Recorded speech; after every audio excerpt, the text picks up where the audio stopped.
Et comme ils descendaient de la montagne, il leur défendit de raconter à personne ce qu'ils avaient vu, si ce n'est quand le Fils de l'homme serait ressuscité des morts.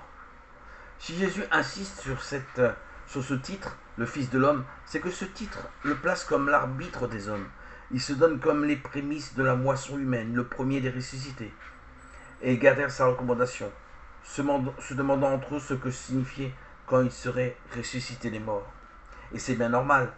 Les amis de Jésus ne comprennent rien à cette annonce de mort. Cette perspective de Messie souffrant leur échappe totalement. Ils se demandaient entre eux ce que signifiait quand il serait ressuscité des morts. Et les disciples l'interrogèrent, disant, que disent donc les scribes qu'Élie doit venir d'abord? Il répondit et dit, Élie donc revient et il remettra tout en ordre. Pourtant, je vous dis qu'Élie est déjà venu, et ils ne l'ont pas reconnu. Mais ils en ont agi envers lui comme ils ont voulu. De la même façon, le Fils de l'homme aussi doit souffrir de leur part. Matthieu 17, versets 10-12. Jésus, en leur remettant sous les yeux le rôle difficile d'Élie persécuté et du nouvel Élie tué par Hérode, les amène à envisager sa propre mort. Là, les apôtres ne comprennent pas. Par contre, ils ont fort bien saisi cette référence à Jean-Baptiste.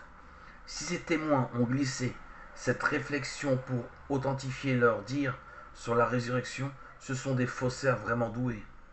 Non, ils avouent tout simplement ne rien avoir compris à cette annonce. Matthieu précise la réponse de Jésus et éclaire le texte de Marc. Élie et Jean-Baptiste ont été persécutés et même tués pour le baptiste, parce qu'ils ont été les messagers intraitables de Dieu. De la même façon, le Fils de l'homme aussi doit souffrir de leur part.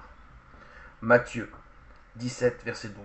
Et cela spécialement de la part des hommes en place qui craignent pour leur influence. Alors, les disciples comprirent qu'il avait parlé de Jean le Baptiste. Matthieu 18, verset 13. Tout cela deviendra lumineux pour eux, mais seulement après la mort et la résurrection du Seigneur.